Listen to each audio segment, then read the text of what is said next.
Hello friends, welcome to Bhargav vlogs. మేమైతే ఈరోజు మా కొత్త టాటా నెక్సన్ కార్ తీసుకొని కడప డిస్టిక్ సిద్ధవటం మండలం దగ్గర ఉండే మాచ్పల్లి అనే ఊర్లో రేణుకా ఎల్లమ్మ తల్లి గుడి అయితే ఉంది. సో ఆ గుడికి అయితే మేము ఇప్పుడు బయలుదేరాము. కడపలో 3 రోజుల నుంచి స్టాప్ కాకుండా అయితే వర్షాలు వస్తా ఉన్నాయి. అయినా కూడా మేము తగ్గేదేలే అంటూ గుడికి అయితే బయలుదేరాము.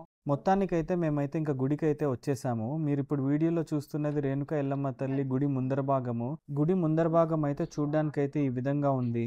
ఇక ఆలస్యం లేకుండా గుడిలోకి వెళ్ళి గుడి ఏ విధంగా ఉంది అనేది చూసేద్దాం. ఇదేనండి రేణుకా ఎల్లమ్మ తల్లి గుడి ప్రాంగణము. ఇక్కడైతే ప్రస్తుతానికి జనాలు ఎవరూ లేరు, ఎందుకంటే సంవత్సరానికి ఒక్కసారి మాత్రమే ఇక్కడైతే జాతర జరుగుతుంది. ఆ సమయంలోనే ఇక్కడైతే జనాలు అయితే పోటెత్తుతారు. గుడి పక్కలోనే పెన్నా నది అయితే ఉంది. కడపలో సుమారుగా 3-4 రోజుల నుంచి వర్షాలు అయితే బాగా కురుస్తున్నాయి. దానివల్ల అయితే పెన్నా నది అయితే ఫుల్గా నిండిపోయింది. ఒకసారి గుడి ప్రాంగణం అంతా చూపిస్తాను, చూసేసేయండి.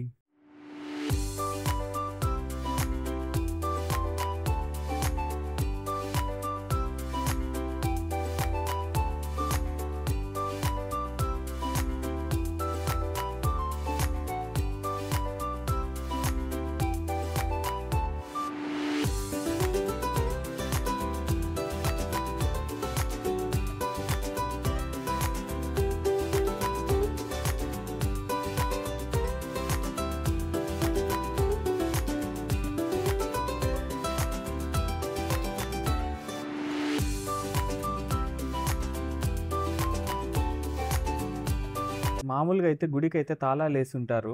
ఎవరన్నా భక్తులు వచ్చి అడిగితే తాళాలు అయితే ఓపెన్ చేస్తారు. ఇంకా లేట్ చేయకుండా అమ్మవారిని అయితే దర్శనం చేసుకున్నాము. ఇంకా మీరు కూడా అమ్మవారిని అయితే ఒకసారి చూసేసేయండి.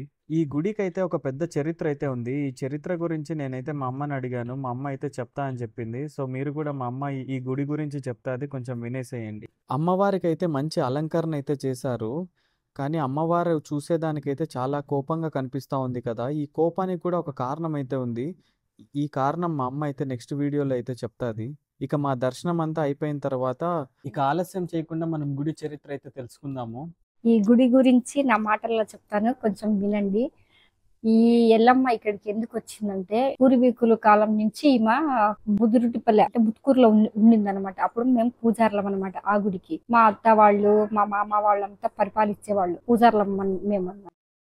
కాబట్టి మా మామగారు వాళ్ళంతా కాలం చేశారు. చేసిన తర్వాత ఈ ప్రాసెస్ ని ఇట్లనే కొనసాగాలనేసి మా అత్త వాళ్ళు పూజారులుగా మళ్ళీ చేస్తా ఉన్నారు. కొద్ది రోజుల తర్వాత వాళ్ళ కూడా అంతరించి పోతా వచ్చారనమాట. మా అత్త ఒక్కటే మిగిలింది లాస్ట్ కి. మా అత్త వచ్చేసేసి ఆమె పిల్లల చదువులు అంటే అట్లా ఇట్లా అని ఆ ఊరిని వదిలేసేసి అమ్మవారిని వదిలేసేసి వచ్చేసింది. ఆమె ఉండలేక అక్కడ మాచిపల్లెకి వచ్చింది అనమాట. వచ్చిన తర్వాత ఆమె కొద్ది రోజుల తర్వాత ఆమెకి హెల్త్ బాగలేక అట్లా బాగలేక ఉన్నిందనమాట మా అత్తకి.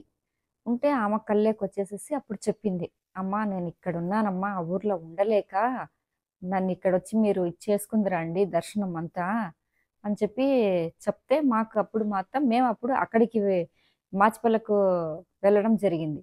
అప్పటి నుంచి మేము మా పిల్లల తరం మేము అక్కడికి పోతేనే వస్తూనే ఉన్నాం. సంవత్సరానికి ఒకసారి 2 సార్లు ఇట్లా మధ్య మధ్యలో మాకు వీలైనప్పుడంతా వెళ్తూ ఉంటాం. తరతరాల నుంచి మాకు మా ఇంటి కులవేల్పు అనమాట ఈ తల్లి. కాబట్టి ఈ గుడి చరిత్ర గురించి చెప్పాలనుకున్నాను కాబట్టి చెప్తున్నాను. Okay friends.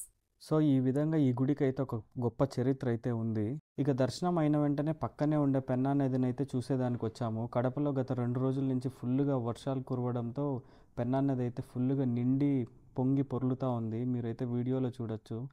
వాతావరణం మాత్రం చాలా బాగా అనిపించింది మాకు. మీరు కూడా ఎప్పుడన్నా మాచుపల్లికి వెళ్తే తప్పకుండా ఈ రేణుకా ఎల్లమ్మ తల్లి దేవాలయం అయితే ఒకసారి అయితే విజిట్ చేయండి. అమ్మవారు చాలా పవర్ఫుల్ అమ్మవారు. ఇంకా మా దర్శనం అవి అన్నీ పూర్తి చేసుకొని మేమైతే కడపకు బయలుదేరాము.